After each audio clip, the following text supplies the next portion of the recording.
You know, sometimes you inherit more than just an old house. You inherit a war you never signed up for.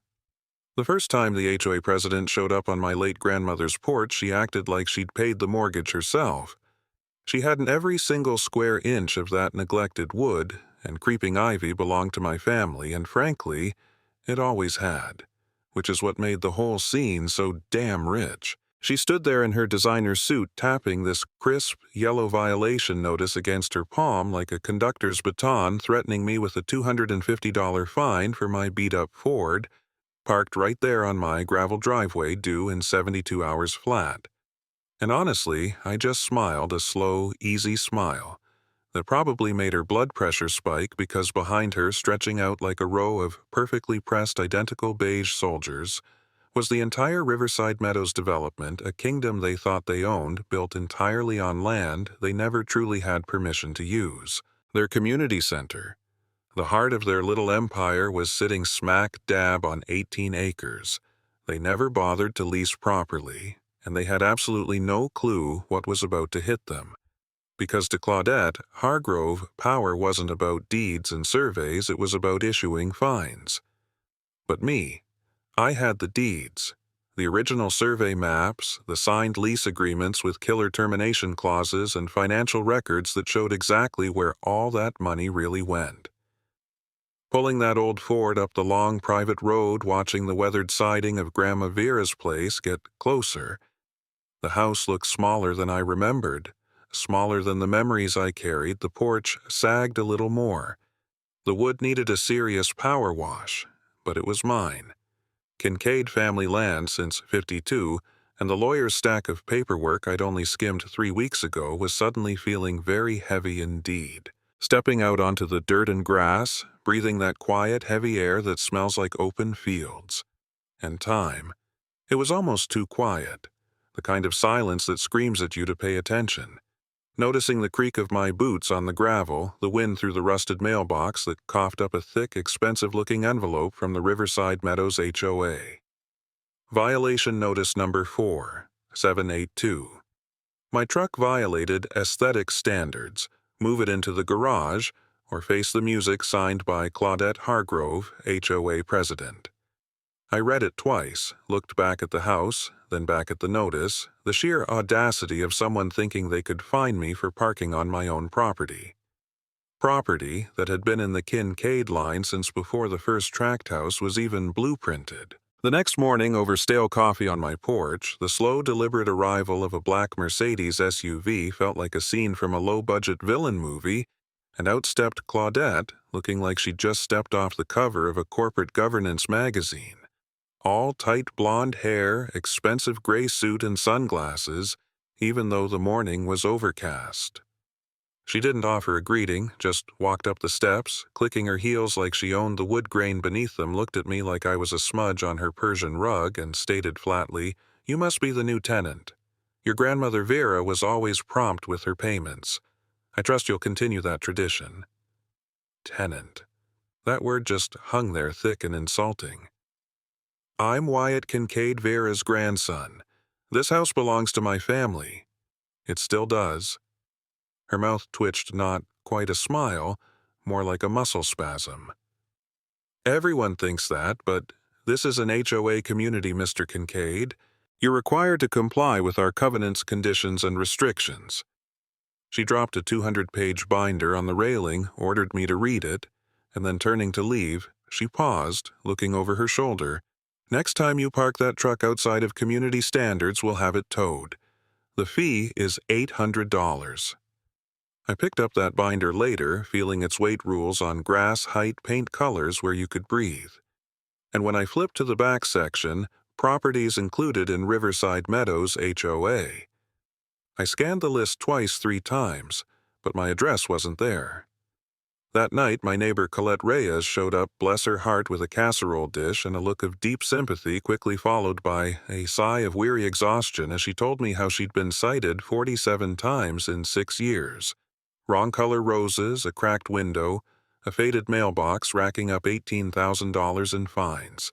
I tried to fight it once, she whispered, staring at her hands. Claudette threatened a lien on my house, said she'd destroy my credit. I have 2 kids, Wyatt. I couldn't risk it.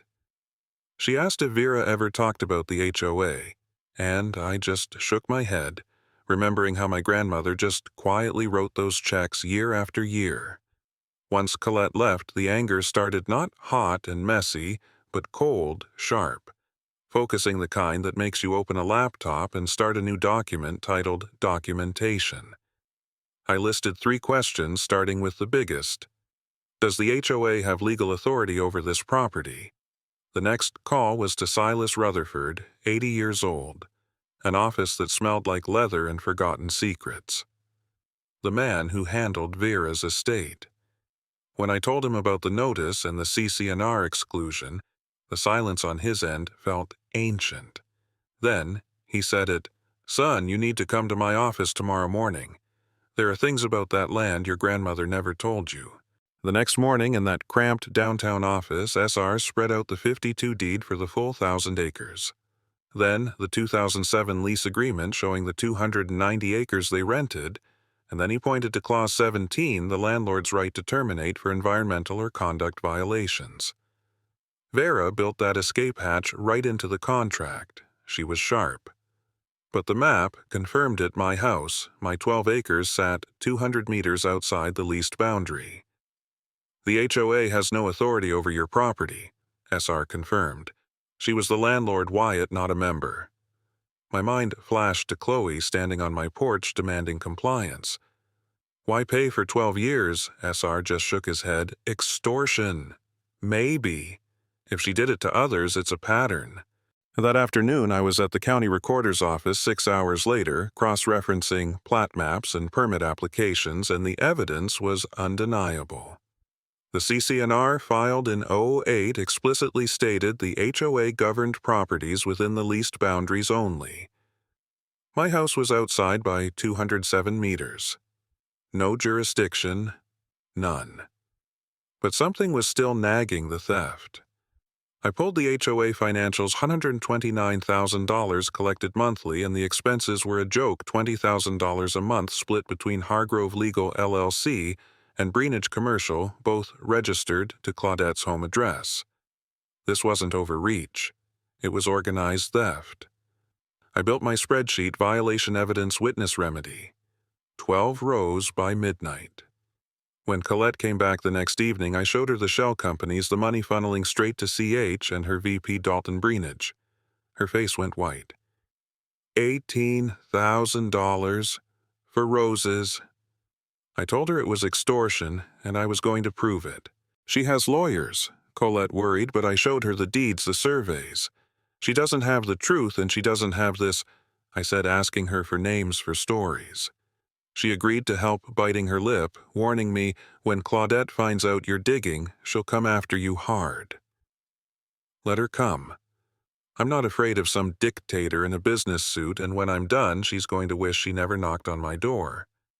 The surveyor confirmed it all with GPS stakes, the property line versus the lease line, 18 acres of community buildings sitting squarely on my uncleared land. The evidence summary was solid trespass, fraud, misappropriation.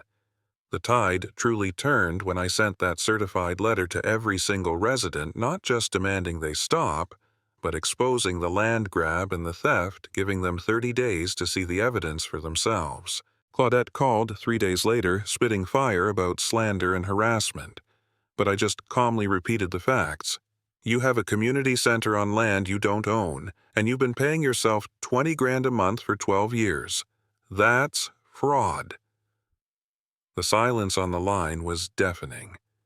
Then, the callback from the online forum. One resident had checked the public records and confirmed everything. The emergency meeting was chaos. Claudette lost control the second she couldn't produce a single invoice or a legitimate vote approving her shady contracts. When I walked up to the front presenting the deed, the survey, the financial statements, the room went dead silent, leaning in. When I finished, someone moved to suspend or seconded instantly. The secretary counted the votes, voice trembling. The motion carries. She stood there alone, pale, realizing her little kingdom had collapsed in under an hour, and she just walked out. The lawsuit arrived 6 days later, $5 million for slander, but the judge dismissed it instantly. "Counsel," she told Claudette's high-priced shark lawyer, "I've seen the deed. I've seen the survey. I've seen the financials." Which part was false? Silence. The judge found probable cause for my counterclaim and permanently barred Claudette from serving on any HOA board in the county. Then the police detective Cole from Economic Crimes came calling. I spread out the documents, the $3 million in shell company payments, the lack of service reports. Cole whistled. Textbook embezzlement. The interim board took over, found the missing $340,000 from the reserve fund, all fraudulent emergency repairs, and agreed to my terms for the land lease. A real lease fair rules, and full restitution for every person fined, including Colette's $8,300. Claudette finally took the plea deal, 18 months in county jail probation, and a mountain of debt. Her life as she knew it was over. When I spoke at the state conference months later, detailing every step, every document, I wasn't just telling a story. I was giving people a roadmap. They needed to know that one person with the truth, armed with actual paperwork, could dismantle a dictatorship built on fear. I looked out at the crowd of homeowners and lawyers all standing, all clapping, and I thought of Grandma Vera quietly paying those fines for years. She didn't fight, but she left me the tools to finish the fight for her. That night, driving home to the good silence of my own land, watching the twinkling lights of a community finally free to plant blue houses and vegetables, I realized the greatest inheritance wasn't the acreage. It was the dignity it bought back for everyone else. So tell me, folks, when you see someone abusing power, even something as small as an HOA, what's the line you absolutely won't let them cross before you decide to fight back? Let me know in the comments.